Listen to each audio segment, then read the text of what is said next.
ਸਤਨਾਮ ਸਤਨਾਮ ਗੁਰੂਦੇਵ ਪਾਰ ਬ੍ਰਹਮ ਪਰਮੇਸ਼ਵਰ। ਤੁਹਾਡੇ ਚਰਨਾਂ ਤੇ ਕੋਟ ਕੋਟ ਪ੍ਰਣਾਮ ਪ੍ਰਭੂ ਜੀ। ਧੰਨ ਧੰਨ ਸਾਹਿਬ ਸਤਿਗੁਰੂ ਰਵਿਦਾਸ ਮਹਾਰਾਜ, ਧੰਨ ਧੰਨ ਸਾਹਿਬ ਸਵਾਮੀ ਈਸ਼ਰਦਾਸ ਜੀ ਗੁਰੂ ਜੀ। ਸਵਾਮੀ ਜੀ ਮਹਾਰਾਜ, ਗੁਰੂ ਜੀ ਦੀ ਪਿਆਰੀ ਸਾਧ ਸੰਗਤ, ਅੱਜ ਸ਼ਬਦ ਜਿਹੜਾ ਗੁਰੂ ਮਹਾਰਾਜ ਦੇ ਬਾਣੀ ਚੋਂ ਅੰਕ 536 ਤੇ ਅੰਗਦ ਹੈ, ਇਹ ਹੈ ਮਾਰਕੰਡਾ ਜੀ। ਮਾਰਕੰਡਾ ਸੰਤ ਮਹਾਤਮਾ ਭਗਤ ਤੁਸੀਂ ਕਈ ਵਾਰੀ ਸੁਣੇ ਹੋਣੇ ਨੇ, ਤੇ ਕਈਆਂ ਨੂੰ ਨਹੀਂ ਵੀ ਪਤਾ ਹੁੰਦਾ, ਕਈਆਂ ਨੂੰ ਪਤਾ ਹੁੰਦਾ ਹੈ। ਇਹ ਗੁਰਬਾਣੀ ਦੇ ਅੰਦਰ ਸ੍ਰੀ ਗੁਰੂ ਆਦਿ ਪ੍ਰਕਾਸ਼ ਮਹਾਰਾਜ ਦੇ ਬਾਣੀ 'ਚ ਦਰਜ ਹੈ ਕਿ ਇਹ ਸ਼ਬਦ ਹੈ ਪੀਲੋ, ਕਿਉਂਕਿ ਸਾਰੀ ਬਾਣੀ ਰਾਗਾਂ ਦੇ ਵਿੱਚ ਗੁਰੂ ਜੀ ਨੇ ਦਰਜ ਹੈ। ਤੇ ਸਤਿਗੁਰੂ ਜੀ ਲਿਖਦੇ ਨੇ, ਸਾਧ ਸੰਗਤ ਪਿਆਰੀ, ਤੁਸੀਂ ਬੜੇ ਪਿਆਰ ਨਾਲ ਸਰਵਣ ਕਰੋਗੇ, ਅੰਮ੍ਰਿਤ ਵੇਲੇ ਵੀ ਸਰਵਣ ਕਰੋਗੇ, ਜਿਸ ਵੇਲੇ ਵੀ ਕਿਸੇ ਦਾ ਸਮਾਂ ਲੱਗਦਾ ਉਹ ਵਟਸਐਪ ਦੇ ਉੱਤੇ ਸਰਵਣ ਕਰ ਸਕਦਾ ਹੈ। ਜਿੰਨੇ ਗੁਰੂ ਪਿਆਰੇ ਇਸ ਗਰੁੱਪ ਦੇ ਵਿੱਚ ਦਰਜ ਨੇ, ਸਿੰਪਲ ਤੌਰ ਦੇ ਉੱਤੇ, ਸਧਾਰਨ ਤੌਰ ਦੇ ਉੱਤੇ ਇਹ ਗੁਰਬਾਣੀ ਕੁਝ ਗੁਰਮੁਖ ਜਨਾਂ ਨੂੰ ਪਾਈ ਜਾਂਦੀ ਹੈ। ਤੇ ਕਿਉਂਕਿ 16 ਨੇ ਜਾਂ 16 ਕਲਾਂ ਸੰਪੂਰਨ ਤੇ ਪ੍ਰਮਾਤਮਾ ਹੀ ਹੈ। ਅਸੀਂ ਇਸ ਸਰੀਰ ਦਾ ਜਨਮ ਪਾ ਕੇ ਦੁਨੀਆ 'ਚ ਆਏ ਹਾਂ। ਸਾਡੇ ਅੰਦਰ ਕਈ ਕੁਰੀਤੀਆਂ ਤੇ ਬੇਕਾਰ ਵੀ ਹੁੰਦੇ ਨੇ, ਇਸ ਕਰਕੇ 16 ਨੇ ਸੰਪੂਰਨ ਤੇ ਸਿਰਫ ਇੱਕ ਪ੍ਰਮਾਤਮਾ ਹੀ ਹੈ। ਆਪ ਭੁੱਲ ਅੰਦਰ ਕਰਤਾਰ ਹੈ, ਬਾਕੀ ਸੰਸਾਰ ਸਾਰਾ ਭੁੱਲ ਅੰਦਰ ਹੈ। ਅਗਰ ਕੋਈ ਭੁੱਲ ਵੀ ਹੋ ਜਾਏ ਤੇ ਸਤਿਗੁਰੂ ਤੋਂ ਵੀ ਸੰਗਤ ਤੋਂ ਵੀ ਅਸੀਂ ਖਿਮਾ ਦੇ ਜਾਚਕ ਹੈ। ਇਹ ਸ਼ੌਂਕ ਹੈ, ਪਿਆਰ ਹੈ, ਇਹ ਸੰਗਤ ਹੁੰਦੀ ਹੈ ਗੁਰੂ ਕੀ। ਸੋ ਗੁਰੂ ਨੇ ਬੜੀ ਕਿਰਪਾ ਕੀਤੀ ਤਾਂ ਕਿ ਸਵਾਮੀ ਈਸ਼ਰਦਾਸ ਮਹਾਰਾਜ ਨੇ ਵੀ ਮੈਨੂੰ ਗੋਦ ਵਿੱਚ ਤਕਰੀਬਨ 1.5 ਸਾਲ ਮੈਨੂੰ ਆਪਣਾ ਪਿਆਰ ਬਖਸ਼ਿਆ, ਉਹਨਾਂ ਨੇ ਆਪਣਾ ਆਸ਼ੀਰਵਾਦ ਬਖਸ਼ਿਆ। ਸਵਾਮੀ ਈਸ਼ਰਦਾਸ ਮਹਾਰਾਜ ਨੇ, ਜਿਹੜੇ ਇੰਨੇ ਬ੍ਰਹਮ ਗਿਆਨ ਦੇ ਮਾਲਕ ਸੀ, ਫਿਰ ਉਹਨਾਂ ਦੀ ਸੰਗਤ ਕੀਤੀ ਹੈ ਸੰਤ ਭਗਵਾਨ ਦਾਸ ਜੀ ਮਹਾਰਾਜ ਦੀ, ਜਿਨ੍ਹਾਂ ਨੇ ਸਾਰਾ ਬੇੜਾ ਸਵਾਮੀ ਜੀ ਦੇ ਗ੍ਰੰਥ ਲਿਖੇ ਹੋਏ ਦਾ ਬੇੜਾ ਸਾਰਾ ਚੁੱਕਿਆ। ਤੇ ਸਾਰਾ ਬੇੜਾ ਚੁੱਕ ਕੇ ਗ੍ਰੰਥ ਦੀ ਜਿਹੜੀ ਸ੍ਰੀ ਗੁਰੂ ਆਦਿ ਪ੍ਰਕਾਸ਼ ਮਹਾਰਾਜ ਦੀ ਸਵਾਮੀ ਜੀ ਰਚਨਾ ਕਰਨ ਵਾਲੇ ਨੇ। ਅੱਗੇ ਸੰਤ ਪਿਤਾ ਗੁਰਦਿਆਲ ਦਾਸ ਜੀ ਤੇ ਸੰਤ ਪਿਤਾ ਭਗਵਾਨ ਦਾਸ ਜੀ ਮਹਾਰਾਜ, ਜਿਨ੍ਹਾਂ ਨੇ ਆਪਣੇ ਜੀਵਨ ਦੇ ਵਿੱਚ ਗੁਰੂ ਜੀ ਦੇ ਹੁਕਮ ਦੇ ਅਨੁਸਾਰ ਗ੍ਰੰਥ ਦੀ ਛੁਪਾਈ ਲਈ ਉਹਨਾਂ ਨੇ ਬੜੀਆਂ ਮਿਹਨਤਾਂ ਕੀਤੀਆਂ। ਨਗਰਾਂ ਨਗਰਾਂ ਵਿੱਚ ਜਾ ਕੇ ਇਸ ਦੀ ਛੁਪਾਈ ਲਈ ਕਿਸ਼ਤ ਧਨ ਇਕੱਠਾ ਕਰਦੇ ਸੀ, ਸੰਗਤ ਤੋਂ ਮਾਇਆ ਇਕੱਠੀ ਕਰਦੇ ਸੀ। ਇਸ ਕਰਕੇ ਉਹਨਾਂ ਨੇ ਆਪਣੀ ਇਸ ਮਿਹਨਤ ਦਾ ਸਦਕਾ, ਜਿਨ੍ਹਾਂ ਨੇ ਇਸ ਉਮਰ ਦੇ ਵਿੱਚ ਵੀ ਗੁਰੂ ਜੀ ਦਾ ਸ਼ੌਂਕ ਸ਼ਰਧਾ ਉਹਨਾਂ ਦੇ ਵਚਨ ਮੰਨਦੇ ਹੋਏ ਇਹ ਸੰਗਤਾਂ ਦੇ ਵਿੱਚ ਜਾ ਕੇ ਉਹਨਾਂ ਨੇ ਬੇਨਤੀਆਂ ਕਰ ਕਰਕੇ ਸੰਗਤ ਦੇ ਅੱਗੇ ਸ੍ਰੀ ਗੁਰੂ ਆਦਿ ਪ੍ਰਕਾਸ਼ ਮਹਾਰਾਜ ਦੀ ਛੁਪਾਈ ਲਈ ਧਨ ਇਕੱਠਾ ਕਰਕੇ ਕਿਸ਼ਤਾਂ ਜਿਹੜੀਆਂ ਅਸੀਂ ਸਮੇਂ ਸਿਰ ਜਮ੍ਹਾਂ ਕਰਵਾਉਂਦੇ ਸੀ। ਅਸੀਂ ਤਾਂ ਉਹਨਾਂ ਦੇ ਚਰਨਾਂ ਦੀ ਧੂੜ ਵੀ ਨਹੀਂ ਹੈ, ਜਿਨ੍ਹਾਂ ਨੇ ਵੱਡੇ ਪਰਉਪਕਾਰ ਕੀਤੇ ਹੈ। ਪਰ ਜਿਹੜੇ ਸੱਚੇ ਹੁੰਦੇ ਨੇ ਨਾ, ਜਿਹੜਾ ਸੱਚ ਹੈ ਅੱਜ ਇਸ ਕਲਯੁਗ ਦੇ ਵਿੱਚ, ਸੱਚ ਨੂੰ ਸੱਚਾ ਹੀ ਬੰਦਾ ਕੋਈ, ਉਹਨਾਂ ਦੀ ਕਰਨੀ ਨੂੰ ਸੱਚਾ ਹੀ ਬੰਦਾ ਕੋਈ ਉਹਨਾਂ ਦਾ ਸਤਿਕਾਰ ਕਰ ਸਕਦਾ ਹੈ।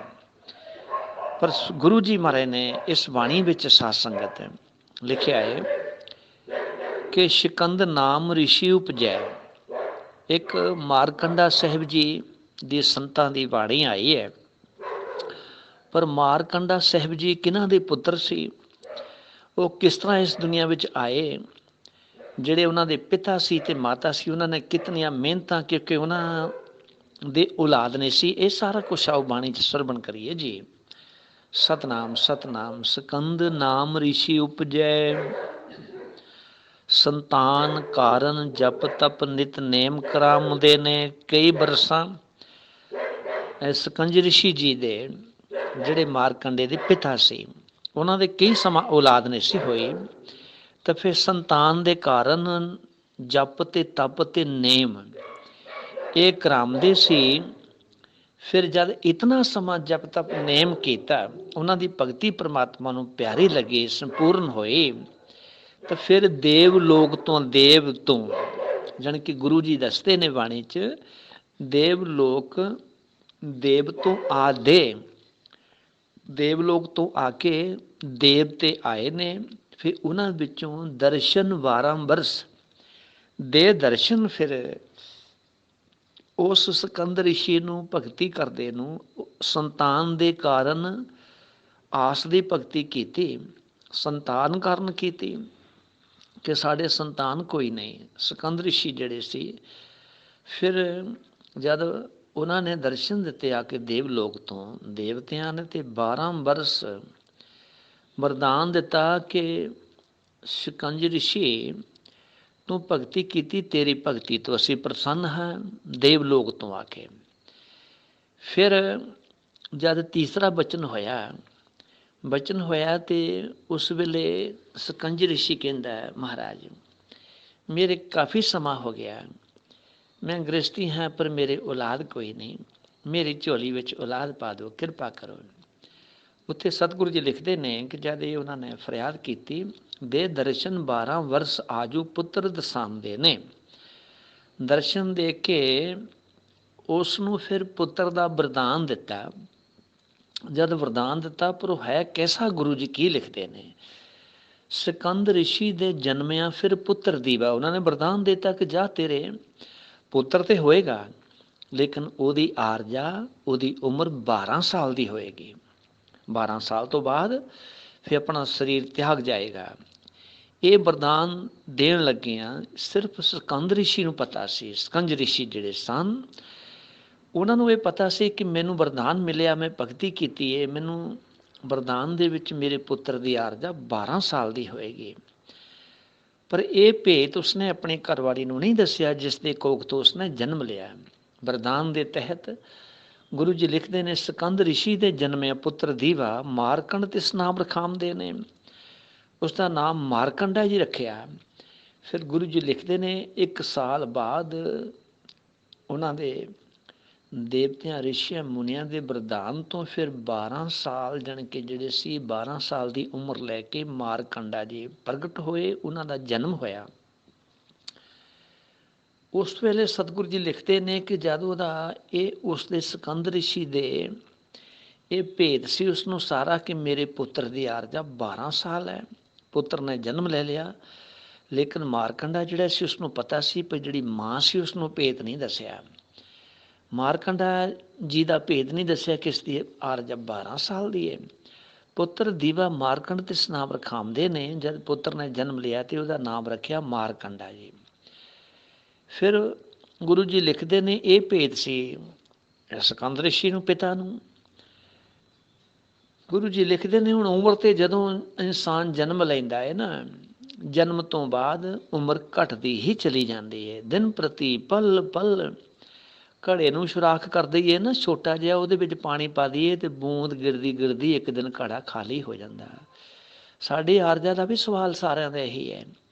ਸਾਡੀ ਵੀ ਇੱਕ ਘੜੇ ਦੀ ਤਰ੍ਹਾਂ ਸੁਰਾਖ ਕੀਤੀ ਹੋਈ ਆਰਜਾ, ਜਿਹਦੇ ਵਿੱਚ ਦਿਨ ਤੇ ਰਾਤ ਦੋ ਹੀ ਸੁਰਾਖ ਨੇ।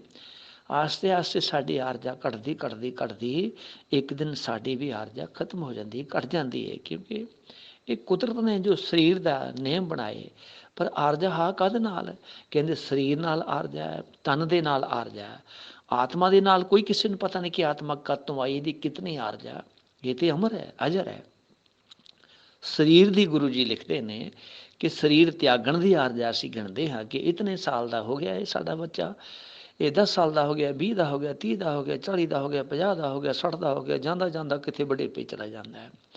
ਪਰ ਗੁਰੂ ਜੀ ਲਿਖਦੇ ਨੇ ਇਸ ਦੀ ਮਾਰਕੰਡਾ ਸਾਹਿਬ ਜੀ ਦੀ ਸੰਤਾਂ ਦੀ ਆਰਜਾ ਸੀ 12 ਸਾਲ ਦੀ। ਜਦ ਇੱਕ ਇੱਕ ਦਿਵਸ ਬੀਤਦਾ ਗਿਆ, ਪਲ ਪਲ ਬੀਤਦਾ ਗਿਆ, ਬਰਸ ਜਦੋਂ ਦਵਾ 10 ਆ ਲੱਗਦੀ, ਵੇਖ ਪੁੱਤ ਵੱਲ ਰੁਦਨ ਮਚਾਉਂਦੇ ਨੇ। ਕਿਉਂਕਿ ਇਸ ਸਕੰਦ ਰਿਸ਼ੀ ਨੂੰ ਪਤਾ ਸੀ ਕਿ ਮੇਰੇ ਬੱਚੇ ਦੀ ਆਰਜਾ ਵਰਦਾਨ ਤੋਂ ਮੈਨੂੰ ਮਿਲੀ ਸੀ, ਸੰਤਾਂ ਦਾ ਵਰਦਾਨ ਸੀ। ਕਿਉਂਕਿ ਸੰਤਾਂ ਦਾ ਵਚਨ ਬਿਲਕੁਲ ਸੱਚ ਅਟਲ ਹੁੰਦਾ ਹੈ। ਜੇ ਮੈਨੂੰ ਸੰਤਾਂ ਨੇ ਕਿਹਾ ਸੀ ਕਿ 12 ਸਾਲ ਦੀ ਆਰਜਾ ਤੇਰੀ ਬੱਚੇ ਦੀ ਹੋਵੇਗੀ, ਲੇਕਿਨ ਆਰਜਾ ਜਿਹੜੀ ਕੁਦਰਤ ਨੇ ਸਾਤੋਂ ਕਿਉਂ ਲੁਕੋਈ ਹੋਈ ਹੈ।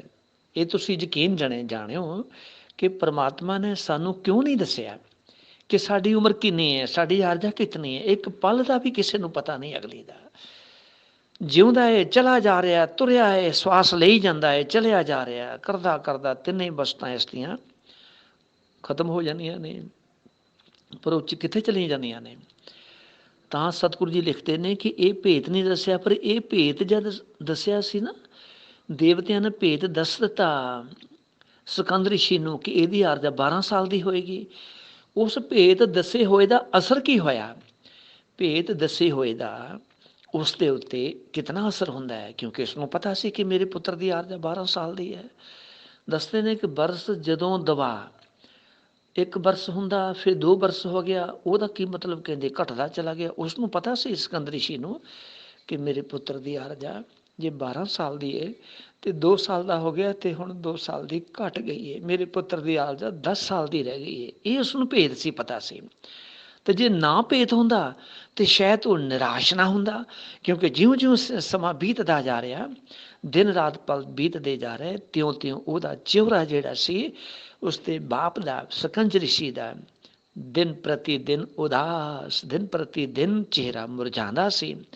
ਜਿਉਂ-ਜਿਉਂ ਆਰਜਾ ਘਟਦੀ ਸੀ, ਦਿਨ ਬੀਤਦੇ ਜਾ ਰਹੇ ਸੀ, ਤਿਉਂ-ਤਿਉਂ ਉਸਦੇ ਪੁੱਤਰ ਦੀ ਆਰਜਾ ਵੀ ਘਟਦੀ ਜਾ ਰਹੀ, ਤਿਉਂ-ਤਿਉਂ ਉਹਦੇ ਚਿਹਰੇ ਦੇ ਉੱਤੇ ਨੂਰ ਜਿਹੜਾ ਸੀ ਖਤਮ ਹੁੰਦਾ ਜਾ ਰਿਹਾ। ਸਤਿਗੁਰੂ ਜੀ ਲਿਖਦੇ ਨੇ, ਸੁਆਮੀ ਸ਼ਰਦਾਸ ਮਹਾਰਾਜ ਨੇ ਕਿਰਪਾ ਕੀਤੀ, ਕਹਿੰਦੇ 10 ਆਦ ਜਦੋਂ ਦਵਾ 10 ਸਾਲ ਲੱਗਦੀ, ਕੀ ਦੇਖਦਾ ਹੈ ਸਕੰਦ ਰਿਸ਼ੀ? ਕਹਿੰਦੇ ਦੇਖ ਪੁੱਤ ਬਲ, ਪੁੱਤ ਨੂੰ ਦੇਖ ਦੇਖ ਕੇ ਰੁਦਨ ਬਚਾਉਂਦਾ, ਇੱਕ ਪਾਸੇ ਨੂੰ ਹੋ ਜਾਂਦਾ ਸਕੰਦ ਰਿਸ਼ੀ ਤੇ ਅੱਖਾਂ ਤੋਂ ਨੀਰ ਕੱਢ ਕੇ ਮੇਰੇ ਪੁੱਤਰ ਦੀ ਅੱਜ ਇਤਨੀ ਆਰਜਾ ਘਟ ਗਈ ਹੈ, ਮੇਰੇ ਪੁੱਤਰ ਦੀ ਅੱਜ ਇਤਨੀ ਆਰਜਾ ਘਟ ਗਈ ਹੈ। ਫਿਰ ਗੁਰੂ ਜੀ ਲਿਖਦੇ ਨੇ, ਜਦ ਉਦਾਸ ਰਹਿਣਾ ਸਕੰਜ ਰਿਸ਼ੀ ਨੇ ਵੀ ਮੈਨੂੰ ਪੁੱਤਰ ਵੀ ਦਿੱਤਾ, ਉਸਦੀ ਆਰਜਾ ਇਤਨੀ ਹੈ ਕਿ ਉਸ ਨੂੰ ਭੇਦ ਸੀ। ਫਿਰ ਉਦਾਸ ਹੁੰਦਾ ਹੁੰਦਾ ਕਈ ਦਿਨ ਬੀਤ ਗਏ, ਕਈ ਰੋਜ਼ ਬੀਤ ਗਏ, ਕਈ ਸਾਲ ਬੀਤ ਗਏ।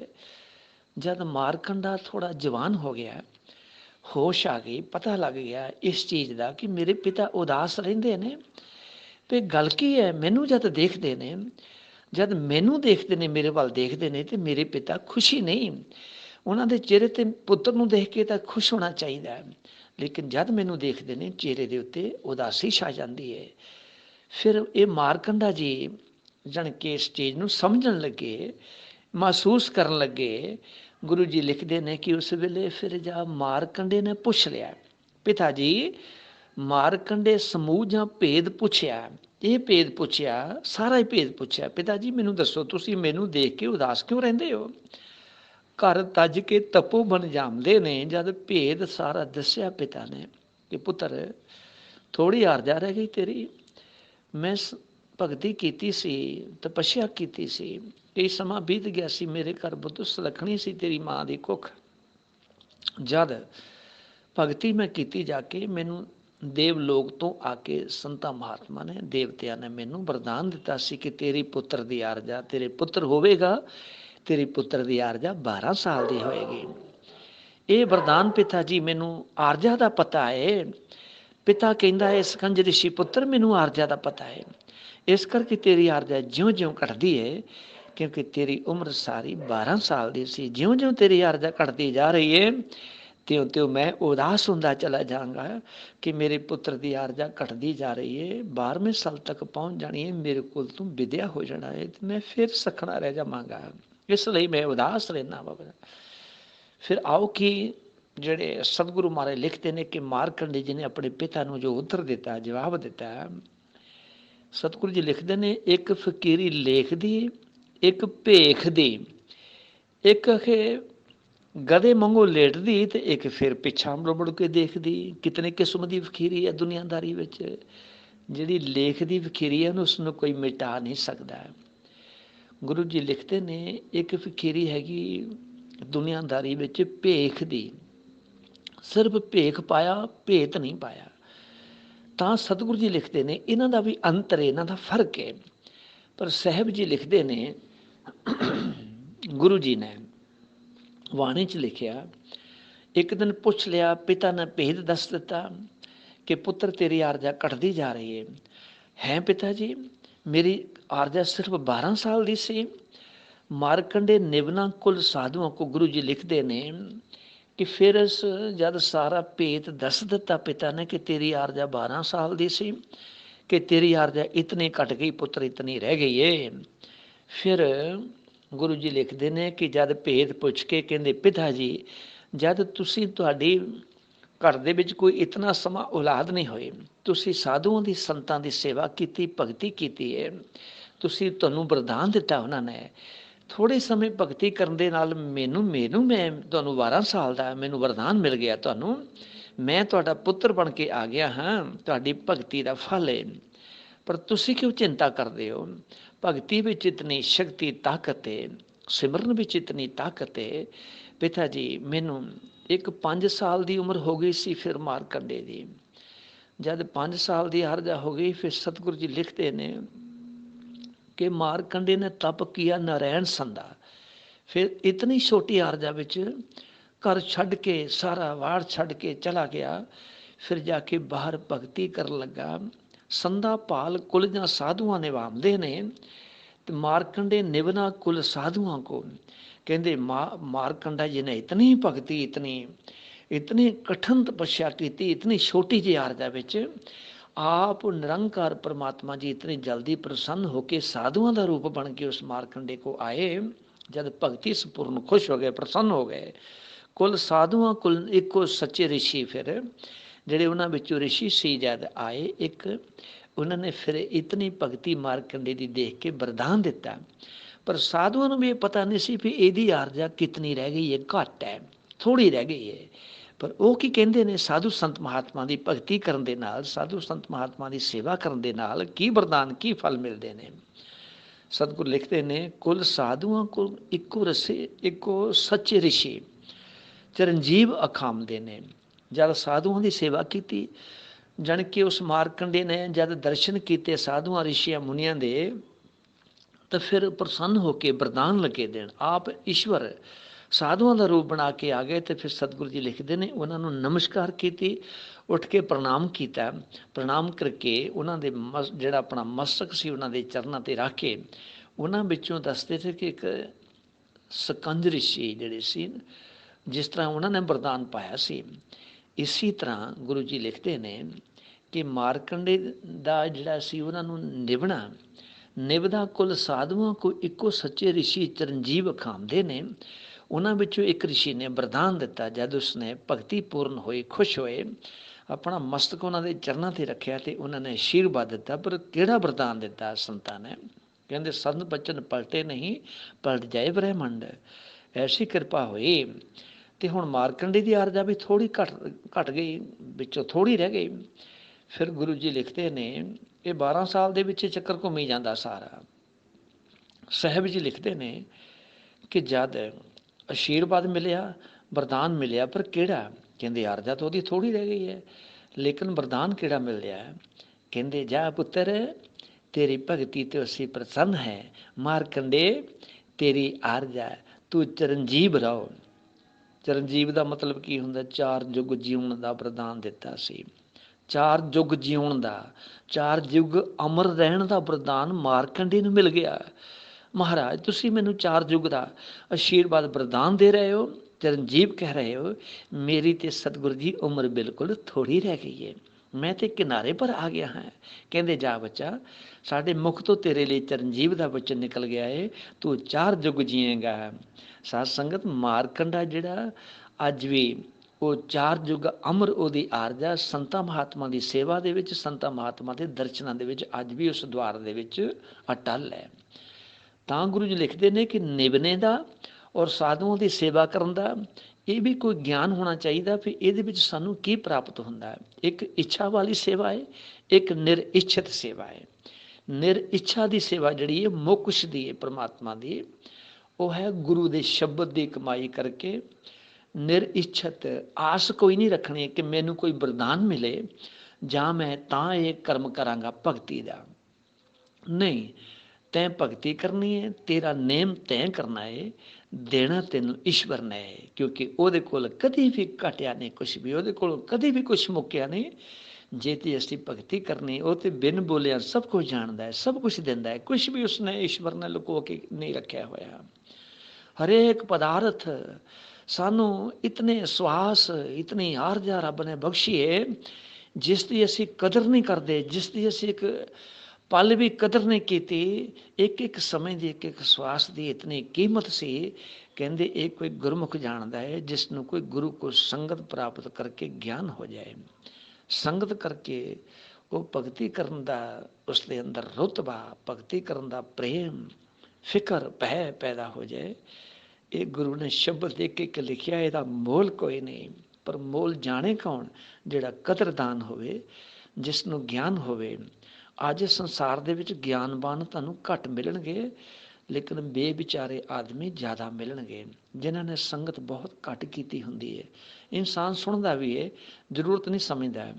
ਇਸ ਕਰਕੇ ਸਤਿਗੁਰੂ ਜੀ ਲਿਖਦੇ ਨੇ, ਜ਼ਰੂਰਤ ਉਹ ਸਮਝਦੇ ਨੇ ਜਿਨ੍ਹਾਂ ਨੂੰ ਇਸ ਚੀਜ਼ ਦੀ ਭੁੱਖ ਹੋਵੇ, ਜਿਨ੍ਹਾਂ ਨੂੰ ਤ੍ਰੇਹ ਹੋਵੇ ਅੰਮ੍ਰਿਤ ਦੀ, ਰੂਪੀ ਪਰਮਾਤਮਾ ਦੇ ਨਾਮ ਦੀ, ਉਹ ਇਸ ਦੀ ਕਦਰ ਜਾਣਦੇ ਨੇ। ਤਾਂ ਗੁਰੂ ਜੀ ਲਿਖਦੇ ਨੇ, ਉਪਟ ਬੈਠ ਕੇ ਮਾਰਕੰਡੇ ਨੇ ਜਦ ਤਪ ਕੀਤਾ, ਆਸਣ ਲਾਏ ਬਿਨਾਂ ਝੁੱਗੀਓਂ ਹਰ ਕੋ ਧਿਆਉਂਦੇ ਨੇ, ਕੋਈ ਝੁੱਗੀ ਨਹੀਂ ਪਾਈ। ਜਦੋਂ ਇੱਧਰੋਂ ਕਿਤਨੇ ਚਿਰ ਭਗਤੀ ਕਰਦੇ ਨੇ, ਅੱਜ ਵੀ ਉਹਨਾਂ ਦੀ ਰਹਿਮਤ ਵੱਡੀ ਭਗਤੀ ਕਰਦੇ। ਅੱਜ ਕਿਤਨਾ ਚੌਥਾ ਯੁੱਗ ਆ ਗਿਆ ਹੈ। ਜਦ ਫਿਰ ਉਹਨਾਂ ਨੇ ਜਿੱਧਰੋਂ ਕੋਈ ਗਰਮੀ ਨੇ ਸਤਾਉਣਾ, ਧੁੱਪ ਨੇ, ਉੱਧਰ ਨੂੰ ਆਪਣਾ ਮਾੜਾ ਮੋਟਾ ਛਾਤਾ ਕਰ ਲੈਂਦੇ ਸੀ, ਥੋੜ੍ਹਾ ਬਹੁਤਾ ਬਣਾਇਆ ਪੱਤਿਆਂ ਦਾ। ਮੀਂਹ ਹਨੇਰੀ ਬਾਰਿਸ਼ਾਂ ਦੇ ਵਿੱਚ ਤਪੱਸਿਆ, ਭਗਤੀ, ਪਰਮਾਤਮਾ ਦੀ ਬੰਦਗੀ। ਕਿਉਂਕਿ ਜਦ ਇਨਸਾਨ ਉਹਦਾ ਹੀ ਹੋ ਜਾਂਦਾ ਤੇ ਫਿਰ ਉਸਨੂੰ ਭਟਕਣਾ, ਤ੍ਰਿਸ਼ਨਾ ਜਿਹੜੀ ਸਾਰੀ ਖਤਮ ਹੁੰਦੀ ਹੈ। ਜਦ ਤੱਕ ਉਹਦਾ ਨਹੀਂ ਹੋਇਆ, ਜਦ ਤੱਕ ਆਪੇ ਵਿੱਚ ਹਉਮੈ ਵਿੱਚ, ਜਦ ਤੱਕ ਭਟਕਣਾ, ਤ੍ਰਿਸ਼ਨਾ ਕਦੀ ਮੁੱਕਦੀ ਨਹੀਂ। ਇਹਦੇ ਹੀ ਗੇੜ 'ਚ ਆਇਆ ਰਹਿੰਦਾ ਇਨਸਾਨ। ਇਸ ਕਰਕੇ ਗੁਰੂ ਜੀ ਲਿਖਦੇ ਨੇ ਕਿ ਸਤਿਗੁਰਾਂ ਦੀ ਸੇਵਾ, ਬੰਦਗੀ, ਭਗਤੀ ਕੋਈ ਕੋਈ ਕਰ ਸਕਦਾ ਹੈ। ਤਾਂ ਗੁਰੂ ਜੀ ਲਿਖਦੇ ਨੇ ਕਿ ਸਨੇ ਸਨੇ ਕਰ ਯੋਗ ਅਭਿਆਸ ਤਾਈਂ ਸੁਰਤੀ ਅਗੰਮ ਦੇਸ਼ ਪਹੁੰਚਾਉਂਦੇ ਨੇ। ਸ਼ਬਦ ਦੇ ਨਾਲ ਮਿਲ ਕੇ ਅਗੰਮ ਦੇਸ਼ ਸੁਰਤੀ ਲੈ ਜਾਂਦੇ ਨੇ। 10ਵੇਂ ਦੁਆਰ 'ਤੇ ਪ੍ਰੇਮਾ ਭਗਤੀ ਪੂਰੀ ਹੋਈ ਮਾਰਕੰਡੇ ਦੀ, ਠਾਕਰ ਸਨਮੁਖ ਦਰਸ਼ਨ ਦਿਖਾਉਂਦੇ ਨੇ। ਕਹੇ ਦਾਸ ਮਾਰਕੰਡੇ ਨੇ ਅਰਜ ਕੀਤੀ, ਕਲਪਾਤ ਸਵਾਲ ਉਠਾਉਂਦੇ ਨੇ। ਇਹ ਅਗਲੀ ਸਾਖੀ ਬੜੀ ਲੰਬੀ ਹੈ। ਜਦ ਕਲਪਾਤ ਦੁਨੀਆਦਾਰੀ ਦਾ ਖਹਿ, ਕਹਿੰਦੇ ਉਹ ਚਾਹੇ ਤੇ ਧਰਤੀ ਨੂੰ ਪਰਮਾਤਮਾ ਉਹਦੇ ਲੱਗੇ ਕੁਛ ਵੀ ਨਹੀਂ ਹੈ। ਉਹ ਚਾਹੇ ਦੁਨੀਆ ਨੂੰ, ਧਰਤੀ ਨੂੰ 1 ਮਿੰਟ ਵਿੱਚ ਹੀ ਸਮੇਟ ਕੇ ਰੱਖ ਸਕਦਾ ਹੈ। ਉਹ ਚਾਹੇ 1 ਸਕਿੰਟਾਂ ਵਿੱਚ ਹੀ ਖੰਡ ਬ੍ਰਹਿਮੰਡ ਨੂੰ ਬਣਾ ਸਕਦਾ ਹੈ। ਪਰ ਬਣਿਆ ਹੋਇਆ ਦੇਖਿਆ, ਬਣਦਾ ਹੋਇਆ ਕਿਸੇ ਨੇ ਵੀ ਨਹੀਂ ਦੇਖਿਆ। ਉਹਦਾ ਅੰਤ ਪਰਮਾਤਮਾ ਦਾ ਕੋਈ ਨਹੀਂ ਪਾ ਸਕਦਾ। ਲੱਖਾਂ ਦੇਵੀ ਦੇਵ, ਹੋਰ ਕਿਤਨੇ ਕੇ ਰਿਸ਼ੀ ਮੁਨੀ, ਤਪਸਵੀ, ਨਾਥ, ਸਿੱਧ, ਦੇਵਤੇ, ਇਨਸਾਨ, ਮਾਨਸ, ਖਾਖੀ, ਨੂਰੀ, ਅਨੇਕਾਂ ਹੀ ਧਰਤੀ 'ਤੇ ਆਏ ਨੇ। ਪਰ ਉਸ ਨੂੰ ਕੀ ਕਿਹਾ? ਕਹਿੰਦੇ ਸ੍ਰੀ ਗੁਰੂ ਆਦਿ ਪ੍ਰਕਾਸ਼ ਮਹਾਰਾਜ ਲਿਖਣ ਵਾਲਿਆਂ ਨੇ ਸ਼ੁਰੂਆਤ ਵਿੱਚ ਲਿਖਿਆ ਕਿ ਐ ਪ੍ਰਭੂ ਪਰਮਾਤਮਾ, ਐ ਆਦਿ ਪੁਰਖ, ਤੂੰ ਬੇਅੰਤ ਬੇਅੰਤਾ। ਮੈਂ ਤੇਰਾ ਕੋਈ ਅੰਤ ਨਹੀਂ ਜਾਣ ਸਕਦਾ, ਲੇਕਿਨ ਤੇਰੀ ਰਚਨਾ, ਸਵਾਮੀ ਸ਼ਰਦਾਸ ਲਿਖਦੇ ਨੇ, ਤੇਰੀ ਰਚਨਾ ਲਿਖਣ ਵਾਸਤੇ ਤੇਰੀ ਕਿਰਪਾ ਹੋਈ। ਸਾਧੂ ਸੰਤਾਂ ਦਾ ਮੈਨੂੰ ਆਸ਼ੀਰਵਾਦ ਮਿਲਿਆ, ਜਿਸ ਕਰਕੇ ਗੁਰੂ ਦੀ ਕਿਰਪਾ ਹੋਈ ਅਤੇ ਇਹ ਤੇਰੀ ਤਾਰੀਫ ਲਿਖਣ ਦੇ ਯੋਗ ਤੂੰ ਮੈਨੂੰ ਬਣਾਇਆ। ਤਾਂ ਸਵਾਮੀ ਜੀ ਮਹਾਰਾਜ ਲਿਖਿਆ, ਕਹਿੰਦੇ ਹਮਰਾ ਨਾਮ ਤੋਂ ਅਸਲ ਵਿੱਚ ਇਹ ਹੈ ਸੰਗਤ ਚਰਨ ਧੂੜ ਦਾਸਾ। ਕਈ ਕਈ ਹਮਕੋ ਆਖਦੇ ਸਵਾਮੀ ਸ਼ਰਦਾਸਾ। ਉਹਨਾਂ ਨੇ ਇਤਨਾ ਨਿਮਰਤ, ਕਹਿੰਦੇ ਦਾਸਾਂ ਵਿੱਚ ਆਏ ਨੇ। ਰੱਬ ਦਾ ਦਾਸ ਬਣਨਾ ਕਿਤੇ ਸੌਖੀ ਛੋਟੀ ਮੋਟੀ ਗੱਲ ਨਹੀਂ ਹੁੰਦੀ। ਇਸੇ ਤਰ੍ਹਾਂ ਉਹਨਾਂ ਦੀ ਪ੍ਰਣਾਲੀ ਵਿੱਚੋਂ ਸੰਤ ਮਹਾਤਮਾ ਜਿਹੜੇ ਹੋਏ ਨੇ, ਫਕੀਰ ਦਾਸ ਜੀ, ਰਾਲਾ ਦਾਸ ਜੀ, ਭਗਵਾਨ ਦਾਸ ਜੀ, ਸੰਤ ਗੁਰਦਿਆਲ ਦਾਸ ਜੀ, ਬਿਸ਼ਨ ਦਾਸ ਜੀ, ਉਹਨਾਂ ਦੀ ਜਿਤਨੀ ਵੀ ਗੁਰੂ ਪ੍ਰਣਾਲੀ ਵਿੱਚ ਅੱਗੇ ਗੁਰੂ ਸੰਤ ਮਹਾਤਮਾ ਜਿਨ੍ਹਾਂ ਨੇ ਸੰਗਤ ਦੀ ਸੰਭਾਲ ਕੀਤੀ ਹੈ, ਸੰਗਤ ਨੂੰ ਨਾਮਦਾਨ ਸਵਾਮੀ ਜੀ ਮਹਾਰਾਜ ਦੀ ਕਿਰਪਾ ਦੇ ਨਾਲ ਦਿੱਤੇ ਨੇ। ਕਹਿੰਦੇ ਅੱਜ ਵੀ ਉਹਨਾਂ ਦੇ ਵਿੱਚ ਸਵਾਮੀ ਸ਼ਰਦਾਸ ਜੀ ਦਾ ਵਾਸ ਹੈ। ਸੰਗਤਾਂ ਵਿੱਚ ਵੀ ਸਵਾਮੀ ਸ਼ਰਦਾਸ ਮਹਾਰਾਜ ਦਾ ਅਟੁੱਟ ਪ੍ਰੇਮ ਹੈ। ਜਿਸ ਦੇ ਅੱਗੇ ਮੂਰਤ ਸਵਾਮੀ ਸ਼ਰਦਾਸ ਦੀ ਹੋਵੇ, ਉਸ ਦੇ ਸਵਾਮੀ ਸ਼ਰਦਾਸ ਮਹਾਰਾਜ ਦੇ ਆਤਮਾ ਦਾ ਉਸ ਜੀਵਾਂ ਦੇ ਉੱਤੇ ਉਹਨਾਂ ਦਾ ਅਕਸ਼ ਜਿਹੜਾ ਜ਼ਰੂਰ ਰਹੇਗਾ। ਜਿਨ੍ਹਾਂ ਦੇ ਉੱਤੇ ਰੱਬ ਦੇ ਨਾਮ ਦਾ, ਗੁਰੂ ਦੇ ਨਾਮ ਦਾ ਅਕਸ਼ ਹੋਏ, ਉਹ ਜੀਵ ਹਮੇਸ਼ਾ ਹੀ ਪਰਮਾਤਮਾ ਦੀ ਕਿਰਪਾ ਵਿੱਚ ਰਹਿੰਦੇ ਨੇ। ਸੋ ਗੁਰੂ ਪਿਆਰੀ ਸਾਧ ਸੰਗਤ, ਬਾਣੀ ਅਨਮੋਲ ਹੈ, ਤੁਸੀਂ ਪਿਆਰ ਨਾਲ ਸਰਵਣ ਕਰਿਆ ਕਰੋ। ਜੀਵਨ ਕਦੀ ਥੋੜ੍ਹੀ ਬਹੁਤੀ 5-7 ਮਿੰਟ ਵੱਧ ਹੋ ਜਾਂਦੀ, ਕਿਉਂਕਿ ਸਾਖੀ ਸਾਨੂੰ ਸ਼ਬਦ ਦਾ ਪੂਰਾ ਅਰਥ ਕਰਨਾ ਪੈਂਦਾ। ਅਗਰ ਕੋਈ ਅਰਥ ਕਰਦਿਆਂ ਤੇ ਕੋਈ ਭੁੱਲ ਜਾਂ ਗਲਤੀ ਹੋ ਜਾਏ ਤਾਂ ਖਿਮਾ ਦੇ ਜਾਜਕ। ਇਹ ਬਾਣੀ ਹੈ, ਪ੍ਰੇਮ ਤੋਂ ਬਿਨਾਂ ਨਾ ਸੁਣੀ ਜਾਂਦੀ, ਨਾ ਪ੍ਰੇਮ ਤੋਂ ਬਿਨਾਂ ਕੀਤੀ ਜਾਂਦੀ। ਉਹਦੀ ਕਿਰਪਾ ਹੋਏ ਤਾਂ ਹੀ ਸਭ ਕੁਛ ਹੁੰਦਾ। ਸੋ ਸਾਰੀ ਸੰਗਤ ਨੂੰ ਜੈ ਗੁਰੂਦੇਵ, ਧੰਨ ਗੁਰੂਦੇਵ ਜੀ।